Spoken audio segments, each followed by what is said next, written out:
Profound political disunity. This was a key feature of the Roman Empire in its final slide to collapse.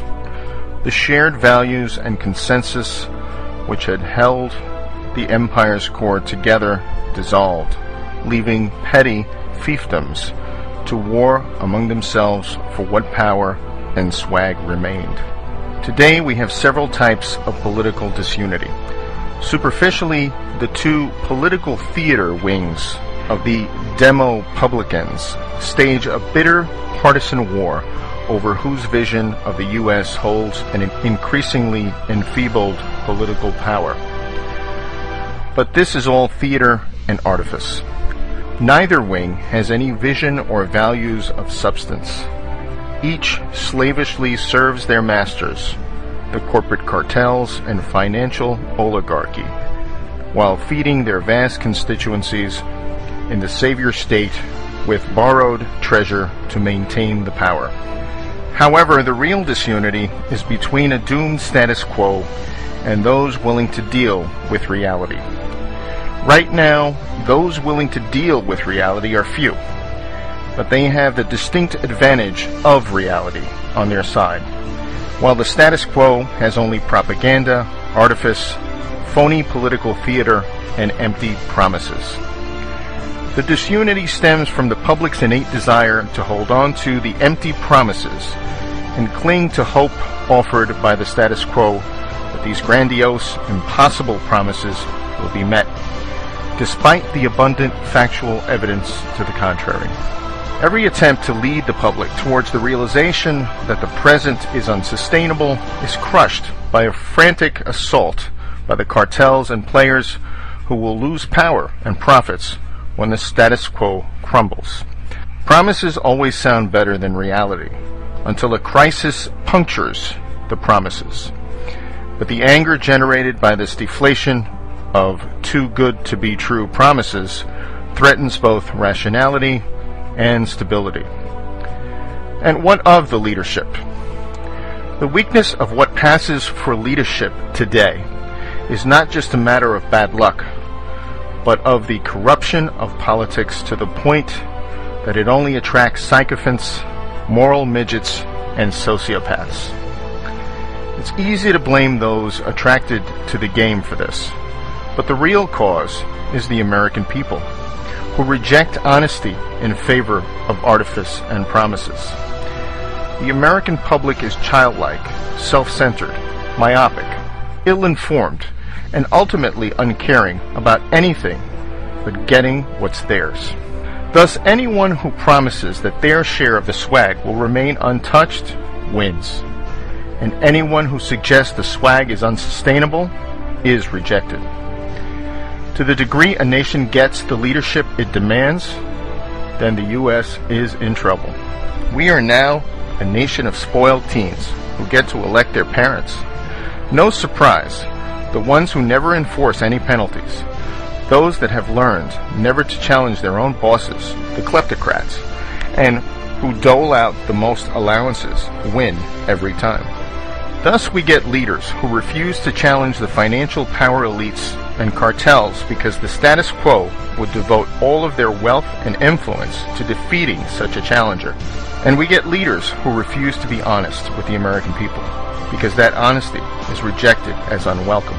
A real leader persuades the public to grow up rather than pander to their primal desires. But such a leader would only have one term of office, let alone be elected at all. A funny thing happens when a nation allows itself to be ruled by kleptocrats. Such rule is intrinsically destabilizing, as there is no longer any center to bind the nation together. The public sees the value system at the top as I, me, and mine. Greed fed by complicity and corruption, and they follow suit by pursuing whatever petty frauds and corruptions are within reach. Tax avoidance, cheating on entrance exams, gaming disability, lying on mortgage and job applications, and so on. Meanwhile, the diverting of national income into a few power centers is also destabilizing. Central planning and market manipulation, as in the formation of bubbles, make things intrinsically unstable, as price can no longer be discovered by unfettered markets. As a result, imbalances grow until some seemingly tiny incident or disruption triggers a cascading collapse. The power elites can't bear to part with any of their power or wealth, so their resistance guarantees systemic collapse. The political leadership cannot challenge the power elite's grip on the nation's throat because the entire status quo has been co-opted or sold out and is now wedded to the oligarchy as their guarantor of financial security. What this leads to is a status quo committed to a sinking ship. The very imbalances created by a financial elite and the enabling central planning doom the system. But since everyone within the status quo depends on it for their own slice of wealth and power, then no one dares speak up in favor of reality. Complicity is the order of the day, but complicity can't stop the ship from sinking. Although it is unpopular to say so, some aspects of our morality in the U.S. have been corrupted as well by a societal desire for wealth and a focus on acquiring it above all things, and by a desire for political power masquerading as morality. Complicity and dependence erode the soul. Political and financial fixes alone can't fix the rot.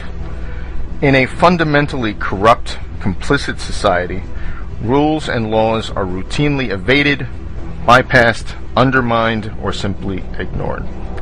Making more rules fixes nothing if the rules are merely for show or only for the bottom 99% of us. The status quo and the public both refuse to deal with the reality and instead cling to the Titanic, demanding magical solutions that will keep the doomed ship from sinking. There is no such magic, of course, and so the ship will go down, and disorder will reign. It might take the shape of a financial crisis, such as devaluation or hyperinflation, or it might take a political crisis, such as a quiet coup by elites or an outbreak of resistance to the heavy-handed central state. At the outer boundaries of such disorder, then the nation could split apart or into permutations of civil war. The salient feature of instability is its unpredictability. The longer the nation waits to deal with unwelcome realities, the greater the eventual destabilization. What happens as a result of that inevitable destabilization will ultimately be up to us.